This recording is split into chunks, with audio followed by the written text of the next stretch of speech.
이제 QBD에 이제 여기서부터 이제 QBD 설명에 들어가는데요. 이제 QBD에서 가장 중요한 것 중에 하나가 이제 두 가지가 있어요. 두 가지 축인데, 하나는 프로덕트에 대한 것이 하나가 있고 프로세스에 대한 게 있어요. 프로덕트하고 프로세스를 잘 이해해야 돼요. 아까도 용어 중에 나와 있는 것 중에 그냥 이 두 구분을 딱 지으라 그러면 프로세스에 대한 얘기가 있는 거고 프로덕트에 대한 얘기가 있는 거예요, 실은. 이해하셨죠? 그래서 처음에 프로덕트에 대한 이해를 관점을 가지고 얘기를 하면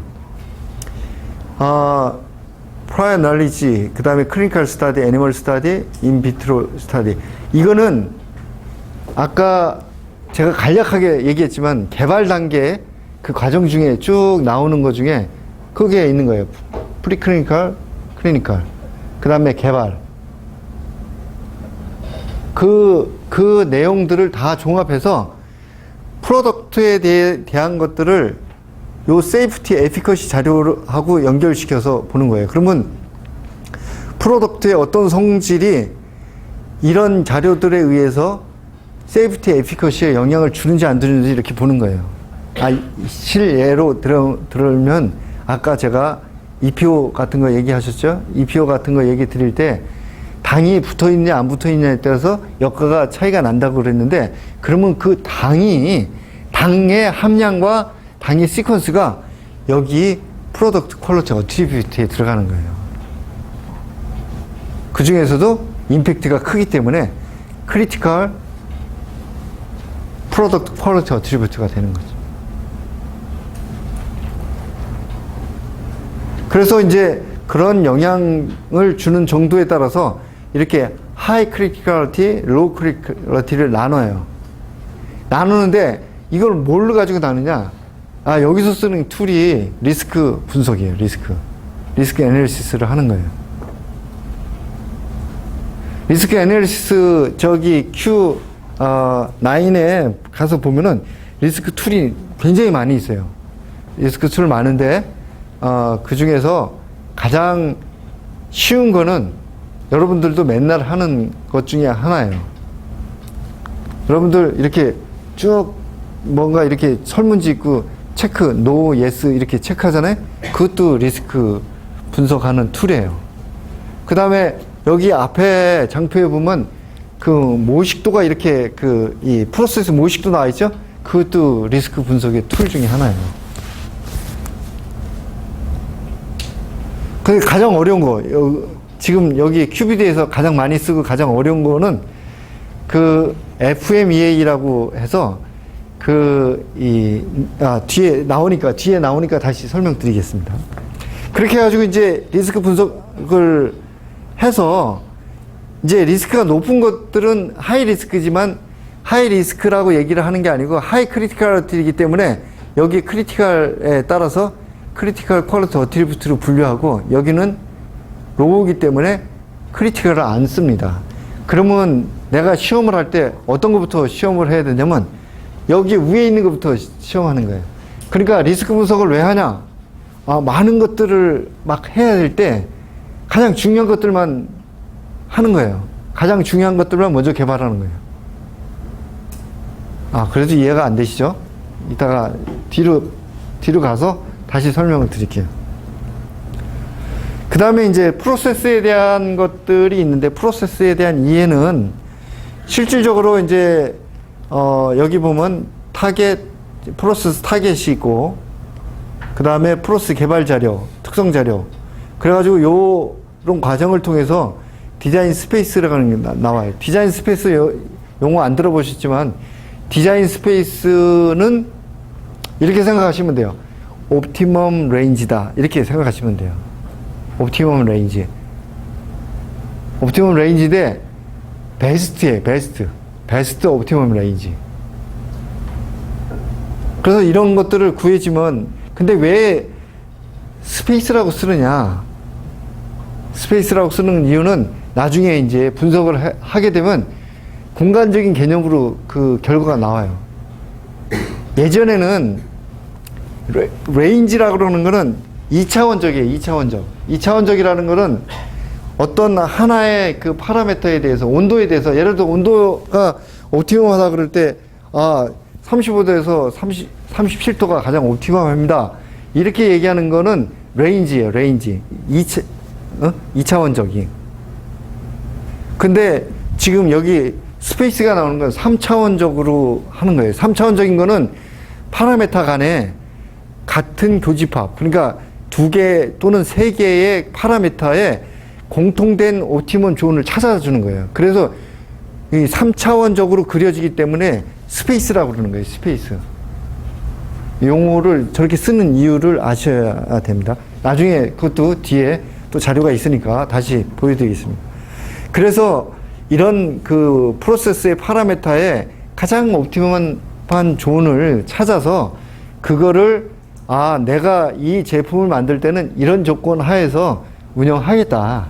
이렇게 얘기를 하는 거고, 그런 조건에 따라서 들어가는 머티리얼도 제한을 하고 선별을 하고, 그 다음에 프로세스도 컨트롤을 계속 하고, 그 다음에 프로세스가 제대로 계속 가고 있는지 모니터링도 하고, 그 다음에 거기서 나온 결과에 대한 테스트도, 스페시피케이션은 이제 랄릴리즈 규격 시험이라고 그러는데 규격 시험도 하고, 인프로세스 테스트는 중간중간에 샘플링해서 보는 것들을 인프로세스, 그 프로세스 가고 있는 중간에 테스트 하는 거예요. 예를 들어서 배양이 타임 제로부터 36시간까지 배양을 간다 그럴 때 맨 끝에 하는 거는, 그거는 이제 그 프로세스가 끝난 시점이지만은 중간중간에 타임별로 샘플링해서 보는 거를 프로세스가 가고 있는 중에 테스트 한다. 그래서 인프로세스 테스트라고 그래요. 그 다음에 프로덕트에 대해서 이제 규격보다는 더 많은 테스트를 하는 것들을 캐릭터라이제이션이라고 그래요. 캐릭터라이제이션은 조금 더 확대해서 프로덕트를 계속 보는 거죠. 예를 들어서 아까 이제 그 모레큘을 얘기를 한다 그러면 모레큘의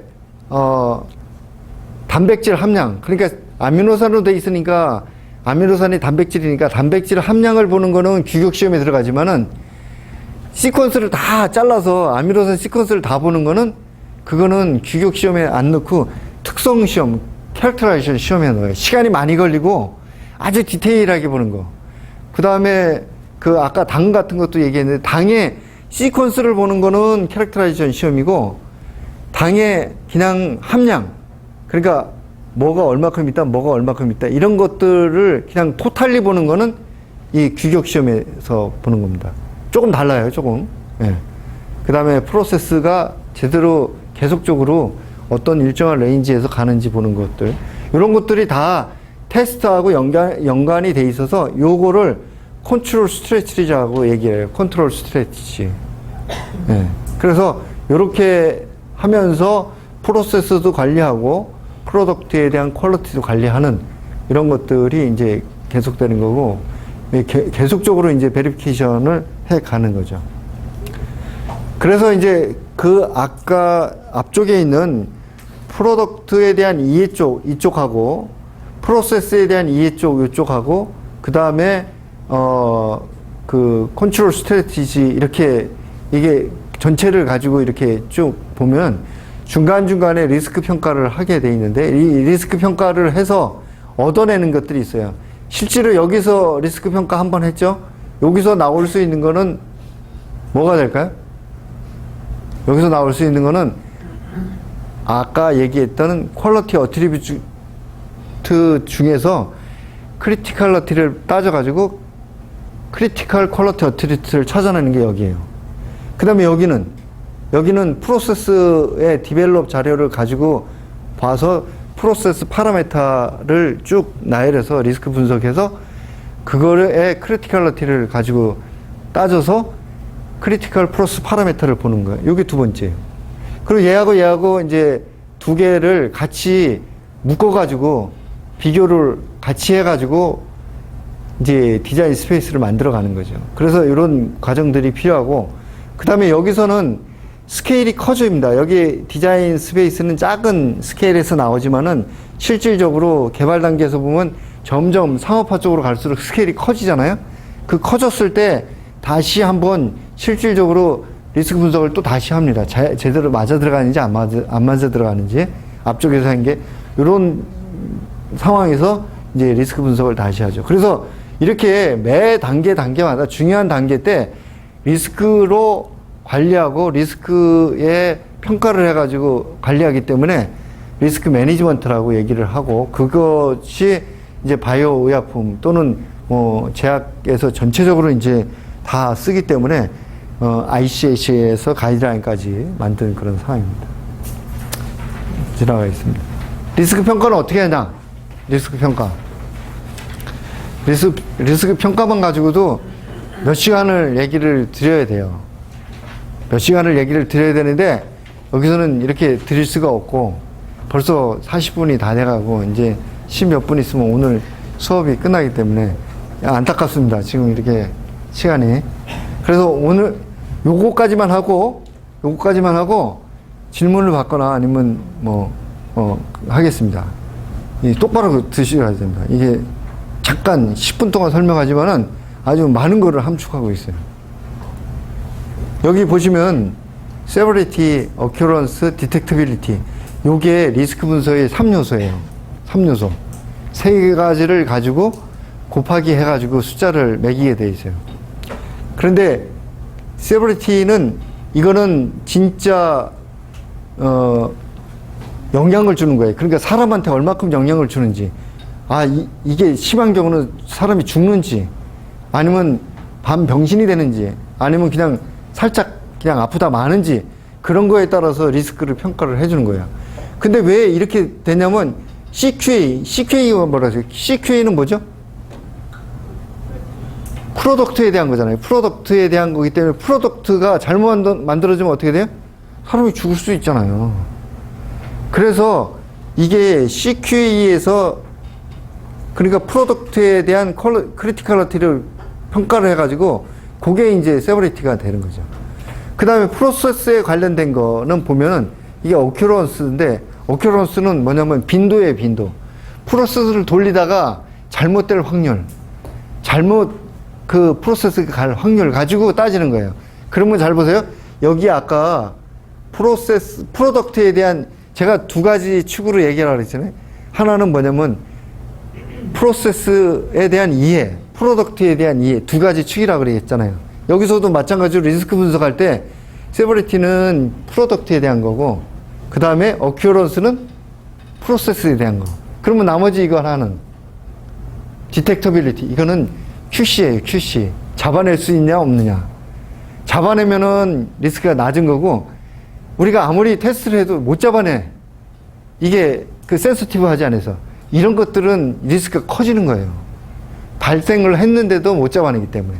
그래서 여기 요 3가지만 가지고 따져도 프로덕트에 대한 거, 프로세스에 대한 거, QC 컨트롤에 대한 거, 이게 다 3개가 한꺼번에 다 나온다는 거예요. 이 3개를 서로 곱해가지고 했을 때 이게 오버럴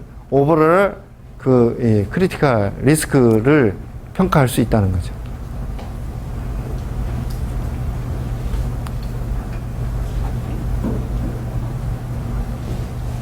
근데 이게 뒤에 장표가 있는지 모르겠는데 한번 얘기를 드리면, 요거는 타임으로 따졌을 때, 타임 베이스로 따졌을 때 이거는 언제예요? 이거는 미래 시제예요. 지금 했지만은 효과가 미래에 나타나는 거예요. 시점이. 얘는 occurrence는 과거예요. 과거에 얼마큼 빈도로 발생했는지. 그러면 얘는 뭐 과거 미래 이제 했으니까 현재밖에 안 남았잖아요. 현재 시점에서 디텍션 할 수 있는지 없는지. 그래서 여기 3가지 다 보면 과거, 그 다음에 현재, 미래에 대한 종합적인 평가라는 거를 또 알 수 있어요. 물론 프로세스, 프로덕트에 대한 평가에 기초하지만은 그런 것들 타임에 대한 시점으로 갔을 때는 그런 그 해석도 가능하다 하는 거를 얘기 드립니다. 이제 9분 남았는데, 혹시 뒤로 이거는 다음에 하죠. 기니까. 혹시 뭐 질문하실 거 있어요? 질문하라 그러면 안 하시죠. 그렇죠? 그러면, 뭐, 제가 아까 또 이제 초기에 얘기 드렸지만, 여러분들이 지금 이렇게 하는 거는, 제가 볼 때는 잘하는 짓이다. 이렇게 얘기하면, 어쨌든 잘하는 겁니다. 예, 앞으로는 이제 우리나라는 이제 지금에서야 이제 그 경력이 있는 분들, 현장에서 하신 분들에 대한 그런 그 지식이나 노하우를 자꾸 이렇게 전수받으려고 지금에서 이제 좀 붐이 일어났어요. 그리고 실질적으로 대학에서도 현장에 계신 분들을 교수로 이제 나이 오래돼서 이제 한 20년 이상 오래 그 재직하셨던 분들을 다시 이제 그 교수님으로 이제 초빙해서 모시는 경우들도 있습니다. 그런데 이게 미국 같은 데서도 그렇게 합니다. 그렇게 하고 유럽도 그렇게 하고 우리나라도 이제 점점 그렇게 되는데 여러분들이 이제 그 커리어를 개발하는 거는 지금 생각한 거하고 또 5년이나 10년 뒤에 또 생각하는 게 또 달라질 수 있어요. 얼마든지 달라질 수 있어요. 그리고 바뀔 수도 있고 가서 보니까 아닐 수도 있거든. 그때 가장 좋은 거는 여러분들이 미리미리 준비를 해야 된다는 거예요. 지금 이렇게 공부하고 이렇게 경험을 간접 경험이라도 교육을 통해서 하고자 하는 것처럼 현장에 가서도 계속 공부하셔야 돼요. 공부하시고 현장에서는 제가 조언을 하나 드리면은 문제 없는 부서나 또는 일이 평탄한 부서보다는 문제 많은 데 가세요. 문제 많은 데 가서 자꾸 부딪히고 문제 해결하려고 그러고 여러분들은 앞으로 이제 어느 직종에 있든지 문제 해결 능력이 여러분들을 이제 먹여 살릴 겁니다. 문제 해결 능력. 문제 해결 능력이 없으면 이제는 아무리 전문 분야의 전문 지식이도 소용없어요. 아까도 제가 얘기 드렸잖아요. 실패 사례들. 근데 그거를 그 막바지에 가서 그렇게 되기 전에 중간에 문제를 제기해야죠. 그렇게 하면 안 된다. 중간에도 한두 번씩이라도 점검하고 가야 된다고 했으면은 그런 일이 안 생기는 거죠. 그러니까 여러분들이 지금 이제 이렇게 하는데 여러분들이 어느 직종을 택하는지 가장 중요한 거는 전문적인 지식 플러스 문제 해결 능력이에요. 전문 지식이 있다고 해도 우리나라 뭐 전문 지식이 많은 분들 엄청나게 많아요. 근데 문제 해결 능력은 꽝이나 또는 거의 형편없는 분들이 또 많아요. 그래서 그런 차원에서는 전문 지식뿐 아니라 문제 해결 능력. 그래서 여러분들이 직종을 선택할 때도 문제 많다고 하는 데를 많이 가세요. 가서 젊으실 때 자꾸 경험하고 자꾸 부딪히고 자꾸 해결하려고 하셔야지 그게 이제 나중에 10년, 20년 쌓이면 그 여러분들 노하우가 되는 거죠. 그 다음에 지금은 여러분들이 글을 쓰는 시대보다는 말을 잘하는 시대가 됐어요. 말을 잘하셔야 돼요. 만약에 내가 좀 말하는 게 조금 논리적이지 않다. 그러면 자꾸 이 말할 수 있는 기회나 발표할 수 있는 그런 거를 자꾸 연습하셔야 돼요. 말에 대한 그 파워가 엄청나게 세요. 심지어는 옛날에도 그런 말 있잖아요. 서울 안 가본 사람이, 말 잘하는 서울 안 가본 사람이 서울 갔다 온 사람을 이긴다니까요. 근데 그게 옛날 말이냐? 아니에요. 현장에서 일어나고 있는 일이에요. 현장에서 해결 능력도 없고 전문성이 없는 사람 말로 막 이렇게 하는 사람이 그 사람이 이겨요. 초기에. 물론 장기적으로 가면 그 사람이 나중에 뭐 이제 문제 해결 못하고 이렇게 하면 결국에 가서는 이제 드러날 수밖에 없지만은, 지금은 이제 시간이 이렇게 막 확확 지나가는 시간이 이제 세대이기 때문에 빨리 승부를 하려고 그러거든요. 그러니까 여러분들이 말 잘하는 능력 잘 키우셔야 됩니다. 그래서 오늘 마지막으로 부탁드리는 거는 문제 해결 능력. 전문성은 뭐 여러분들 그냥 지금 하듯이 잘 닦으시고, 문제 해결 능력, 그 다음에 말을 잘할 수 있는, 설득도 잘하지만은 이제 말 자체를 잘해서 어쨌든 신뢰, 전문성이 있는 거를 신뢰를 줄 수 있어야 돼요. 전문성은 있는데 말을 막 이상하게 해가지고 앞뒤가 안 맞는 얘기하고 막 말이 왔다 갔다 하고 이러면은 아무리 전문성 있고 문제 해결 능력이 있어도 안 돼요. 그거는 인정을 못 받아요. 그래서 그런 훈련들을 좀 나름대로 많이 키우시면은 좋을 것 같습니다. 3분 남았는데 어디 질문? 이제 마지막 질문 없어요? 만약 면접에서 그러면 QBD에 대해서 설명해라 이런 질문이 들어오면 어떻게 설명하는 건지 제일 좋을지 궁금합니다. 그 지금 얘기 아까 조금 했잖아요. 프로덕트에 대한 이해, 그 다음에 프로세스에 대한 이해를 통해서 제품의 퀄리티를 가장 잘 나타내는 이 조건들을 찾아가는 그 절차다, 이렇게 생각하시면 돼요. 두 가지 축 얘기했죠. 아까도 얘기 계속 했는데 또 이제 다음번에 교육 때도 얘기 드릴 텐데, 프로덕트하고 프로세스에 대한 이해예요, 결국은. 그리고 개발 과정 중에서 앞쪽에 계속 뭐 이렇게 뭐 비임상하고 뭐 개발하고 뭐 얘기 한 것들도 다 보면 프로세스하고 프로덕트를 더 잘 이해하기 위한 과정이라는 거죠. 그거를 조금 더 체계적으로 리스크 분석도 하고 DOE도 돌리고 뭐 이렇게 하는 그 툴을 통해서 더 체계화하는 거고 더 잘 찾아가는 거지.